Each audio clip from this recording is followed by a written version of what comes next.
Hello guys, ఈరోజు topic ఏంటంటే ఒక సర్క్యూట్ ఇచ్చి ఆ సర్క్యూట్లో నుంచి విఏజీ అండ్ విసి అనే టూ వోల్టేజెస్ని మనం ఫైండ్ చేయమని అడిగాడు. ఇక్కడ మనం చూస్తే 20 వోల్ట్స్తోని ఒక మెష్ని ఇచ్చాడు, దీన్ని I1 అనుకుందాం. 40 వోల్ట్స్తో ఇంకో మెష్ని ఇచ్చాడు, దీన్ని I2 అనుకుందాం. ఇక్కడ ఒక 10 వోల్ట్స్ ఇచ్చాడు సెంటర్లో, కానీ దాంట్లో మెష్ ఏమీ లేదు. సో C2E అడిగాడు అండ్ ఏజీ. దీన్ని ఫైండ్ చేయాలంటే ముందు I1 and I2 values find చేయాలి సపరేట్గా. ఈ మెష్లో ఎంత కరెంట్ ఫ్లో అవుతుంది అండ్ ఈ మెష్లో ఎంత కరెంట్ ఫ్లో ఉందనేది మనం కనిపెట్టాలి. సో I1 = V1/R = ఇక్కడ చూస్తే R1, R2, R3 659 ఓం రెసిస్టర్స్ అనేవి సిరీస్లో కనెక్ట్ అయి ఉన్నాయి కాబట్టి సిరీస్లో చేస్తాము. 6 + 5 + 1, 6 + 5 11, 11 + 9 20, 20/20 = 1 amp. I2 ఇవి కూడా సిరీస్లోనే రెసిస్టర్స్ ఉన్నాయి.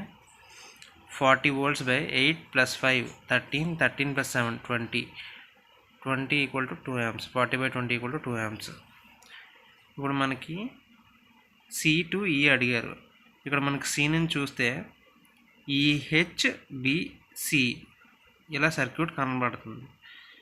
నెగిటివ్ డైరెక్షన్లోనే వాడు అడిగాడు CBHE, కాబట్టి CBHE ఇలా సర్క్యూట్ మనం రీడ్రా చేసుకుంటే EHBC అని రాశాను, ఏదైనా ఒకటి. కరెంట్ అనేది మనకి యాక్చువల్ డైరెక్షన్ అయితే ఇలా ఫ్లో అవుతుంది, పాజిటివ్ టు నెగిటివ్. కానీ ఇక్కడ మనకి వాడు CE అడిగాడు కాబట్టి నెగిటివ్ డైరెక్షన్ ఇలా ఫ్లో అవుతుందని డ్రా చేయాలి. అప్పుడు ఏమవుతుందంటే ఈ 5 -5 అవుతుంది, ఈ 5 కూడా -5 అవుతుంది. ఇంటూ ఇక్కడ 2 amps ఫ్లో అవుతుంది కాబట్టి 5 × 2 -10 volts. V = IR కాబట్టి 5 ohms × 2 amps ఫ్లో -10. ఇక్కడ 1 amp కాబట్టి -5. ఇది యాజ్ ఇట్ ఈజ్ 10 ఉంటుంది. So V1 + V2 + V3 = VCE, అంతే కదా.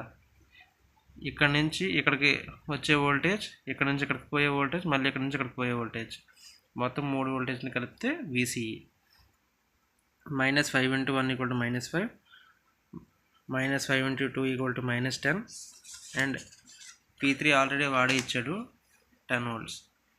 VCE = -5 + 10 + -10, that is equal to VC = -15 + 10, that is equal to VC = -5 volts. VAG = ABHG ఇలా ఫ్లో అవుతుంది.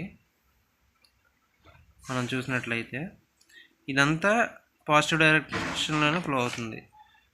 చూడండి, పాజిటివ్ నుంచి ABHG కాబట్టి 6 × 1 6 ప్లస్ ఇక్కడ 10 volts అవుతుంది. హెచ్లోని ఇక్కడ పాజిటివ్ డైరెక్షన్ కాబట్టి 2 amps ఫ్లో అవుతుంది కాబట్టి 7 × 2 14 + 6 20 + 10 30 volts అనేది ఇక్కడ ఫ్లో అవుతుంది. 6 × 1 amp = 6 ohms × 1 amp = 6 volts. 7 ohms × 2 amps = 14 volts plus 10 volts 30 volts. Thank you guys.